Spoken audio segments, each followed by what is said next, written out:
le Cercle des lecteurs de la Bible a organisé une deuxième conférence biblique qui s'est tenue à la salle Laël, où les participants ont répondu présent. À l'heure de l'enseignement, c'était le frère Moïse Tamb, l'orateur, qui a parlé autour du thème « La formation des disciples de Jésus ». L'orateur parle de quelques points pour qu'un disciple soit formé. Le premier point, nukta ya kwanza, il doit lire la Bible tous les jours anapaswa kusoma Biblia kila siku pour qu'un disciple soit formé. hivi mwanafunzi apate kufundishiwa. Il doit lire la Bible tous les jours Soma kwa Biblia kwa kila siku pour qu'un nouveau converti réussisse sa vie dans la marche de Dieu. hivi mtu anapata kuamini mara ya kwanza apate kuweza maisha yake. La lecture de la parole de Dieu Usomewa wa Biblia contribue à ça.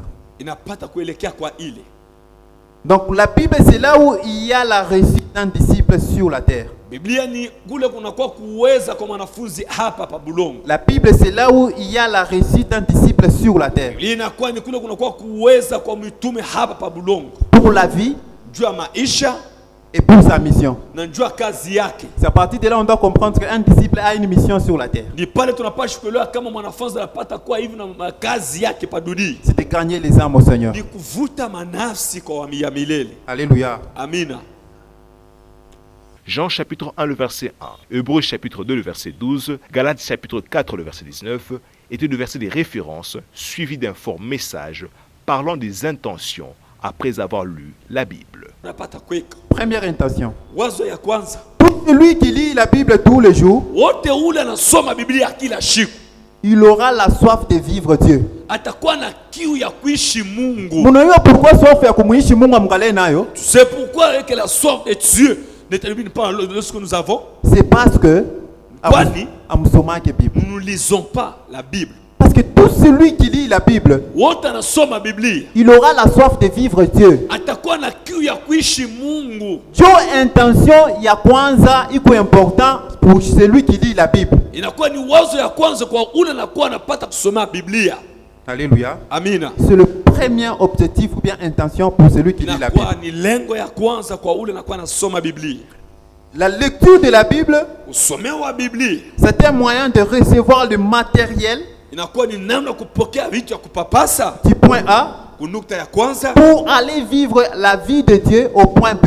ni kwenda kuishi maisha ya Kristo kunukta ya pili. Peut-être vous posez la question, comment ça sera? Na mnajiuliza namna kani bitakuwa. Dieu lui-même s'organise. Mungu binafsi anajitengeneza.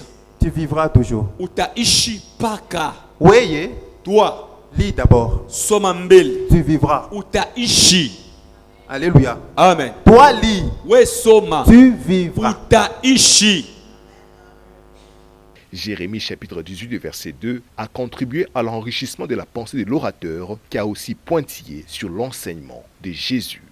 Donc Dieu devait fabriquer les potiers. Mungu alipashi kutunga. Donc Dieu il était en train de donner une forme Alikuwa analeta mfano à un instrument, kwa kintu, un potier plutôt, kwa ile kitu ya vudongo pour qu'il puisse les présenter aux autres. na akioneshe kubantu Pour que ce potier soit utile aux yeux na des ile autres. kitu kikuwe na maana kwa wengine. Donc l'enseignement, Mafundisho c'est donner une forme. ni kuleta mfano Et cette forme sera présentée dans les na nations. ile tenda kuoneshwa kwa majimbo. Et c'est ce que Jésus-Christ lui-même il a fait. Ni ile Kristo binafsi alienda kufanya. Jésus-Christ de Nazareth, Yesu Kristo mwa Nazareti il a enseigné. anafundisha Dans ses enseignements, na mafundisho yake munatoka ba disciples. kulikuya wale wanafunzi bake. Et dans le livre des Actes des Na Apôtres, mkitabu cha Matendo la Mitume les disciples de Jésus, wa mitume wa Kristo ils n'ont pas enseigné le miracle de Jésus. abakufundisha imijiza ya Yesu, Ils ont enseigné l'enseignement qu'ils ont reçu de Jésus. banafundisha mafundisho balipokea kwa Kristo. L'enseignement de Jésus Mafundisho ya Yesu a produit les miracles. inaenda kuleta miujiza.